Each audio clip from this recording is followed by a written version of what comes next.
De Platon, l'apologie de Socrate, suite, troisième partie, allocution du condamné à ses juges. Voici donc, Athéniens, que, faute d'un peu de patience de votre part, ceux qui cherchent à décrier notre ville vont vous accuser et vous diffamer comme ayant mis à mort Socrate, renommé pour sa science. Car ils diront que j'étais savant, quoique je ne le sois pas, pour le plaisir de médire de vous. Pourtant, vous n'aviez guère à attendre. Le cours naturel des choses vous aurait donné satisfaction. Vous voyez mon âge, je suis avancé dans la vie, j'approchais de ma fin. Ce que je dis là ne s'adresse pas à vous tous, mais seulement à ceux qui m'ont condamné à mort. Et j'ai encore autre chose à leur dire. Peut-être pensez-vous, Athéniens, que j'ai été condamné, faute d'habiles discours, de ceux qui vous auraient persuadé, si j'avais cru qu'il fallait tout faire et tout dire pour échapper à votre sentence. Rien de moins exact. Ce qui m'a manqué pour être acquitté, ce ne sont pas les discours, c'est l'audace et l'impudence, c'est la volonté de vous faire entendre ce qui vous aurait été le plus agréable. Socrate pleurant, gémissant, faisant et disant des choses que j'estime indignes de moi, en un mot, tout ce que vous êtes habitués à entendre des autres accusés. Mais non, je n'ai pas admis, tout à l'heure, que pour échapper au danger, j'aurais le droit de rien faire qui fût lâche, et je ne me repens pas maintenant de m'être ainsi défendu. Ah, combien j'aime mieux mourir après une telle défense que de vivre à pareil prix. Nulle âme, ni moi, ni aucun autre, soit devant un tribunal, soit à la guerre, ne doit chercher à se soustraire à la mort par tous les moyens. Souvent dans les combats, il est manifeste que l'on n'aurait plus de chance de vivre en jetant ses armes, en demandant grâce à l'ennemi qui vous presse. Et de même dans tous les autres dangers, il y a bien des moyens d'échapper à la mort si l'on est décidé à tout faire, à tout dire.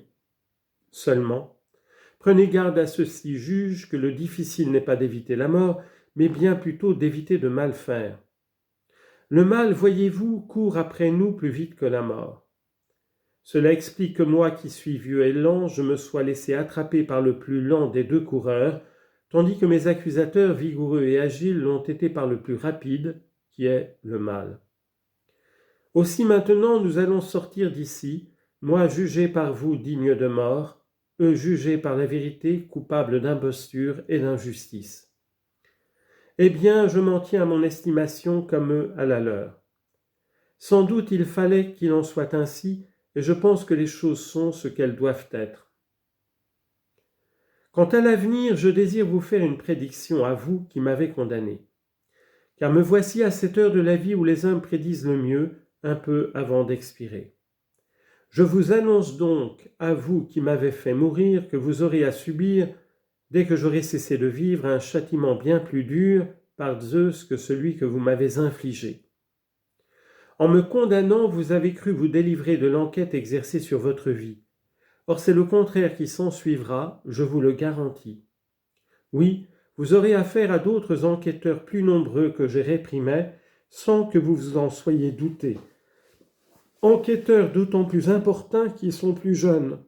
Ils vous irriteront davantage. Car si vous vous figurez qu'en tuant les gens, vous empêcherez qu'il ne se trouve quelqu'un pour vous reprocher de vivre mal, vous vous trompez. Cette manière de se débarrasser des censeurs, entendez-le bien, n'est ni très efficace ni honorable. Une seule est honorable et d'ailleurs très facile, elle consiste non pas à fermer la bouche aux autres, mais à se rendre vraiment homme de bien. Voilà ce que j'avais à prédire à ceux de vous qui m'ont condamné. Cela fait, je prends congé d'eux. Quant à vous qui m'avez acquitté, j'aurai plaisir à causer avec vous de ce qui vient de se passer, pendant que les magistrats sont occupés et en attendant qu'on m'emmène où je dois mourir. Veuillez donc bien demeurer quelques instants encore auprès de moi. Rien ne nous empêche de causer ensemble tant que cela est possible. Je voudrais vous exposer comme à des amis comment j'interprète ce qui m'arrive. Apprenez donc, juge, car ce titre que je vous donne, vous y avez droit, apprenez une chose merveilleuse qui m'est advenue. Mon avertissement coutumier, celui de l'Esprit divin, se faisait entendre à moi très fréquemment jusqu'à ce jour et me retenait même à propos d'actions de peu d'importance au moment où j'allais faire ce qui n'était pas bon. Or maintenant, comme vous le voyez vous-même, il m'arrive quelque chose que l'on pourrait considérer comme le malheur suprême et qui passe pour tel. Eh bien, si ce matin, quand je sortais de chez moi, la voix divine ne m'a retenu ni à l'instant où je montais au tribunal, ni pendant que je parlais, en prévenant ce que j'allais dire. Bien souvent, pourtant, en d'autres circonstances, elle m'a fait taire au beau milieu de mon propos. Mais aujourd'hui, au cours de l'affaire, pas un instant elle ne m'a empêché de faire ou de dire quoi que ce soit. À quoi dois-je l'attribuer ? Je vais vous le dire. C'est que sans doute ce qui m'arrive est bon pour moi, et bien certainement c'est nous qui nous trompons lorsque nous nous figurons que la mort est un mal. Oui, ceci en est pour moi une preuve décisive. Il n'est pas admissible que mon signe ordinaire ne m'eût pas arrêté si ce que j'allais faire n'était pas bon. Réfléchissons en effet. Que de raisons d'espérer que mourir est un bien, car de deux choses l'une, ou bien celui qui est mort n'est plus rien, et en ce cas il n'a plus aucun sentiment de quoi que ce soit, ou bien conformément à ce qui se dit, la mort est un départ, un passage de l'âme de ce lieu dans un autre. Si le sentiment n'existe plus, si la mort est un de ces sommeils où l'on ne voit plus rien même en songe, quel merveilleux avantage ce doit être que de mourir. Car enfin, si l'un de nous considérait à part une de ces nuits où il aurait dormi assez profondément pour ne rien voir, même en songe, s'il la comparait ensuite aux autres nuits et journées de sa vie, et s'il devait décider, réflexion faite, combien il a eu en somme de journées et de nuits meilleures que celle-là, j'imagine que tout homme, et je ne parle pas ici seulement des simples particuliers, mais le grand roi en personne les trouverait bien peu nombreuses relativement aux autres. Par conséquent, si la mort est un sommeil de cette espèce, j'estime que c'est grand profit puisque, alors, toute la suite des temps nous apparaît comme une nuit unique. D'un autre côté, si la mort est comme un départ de ce lieu pour un autre, s'il est vrai, comme on le dit, que là-bas sont réunis tous ceux qui sont morts, que pourrions-nous imaginer de meilleur ? Je vous le demande, juge. Admettez qu'en arrivant chez Hadès, on sera débarrassé de ces gens qui prétendent être des juges et qu'on y retrouvera les juges véritables, ceux qui, dit-on, rendent là-bas la justice, Minos, Rhadamante, Hérac, Triptolème, avec ceux des demi-dieux qui ont été des justes quand ils vivaient. Pensez-vous que le voyage n'en vaudrait pas la peine ?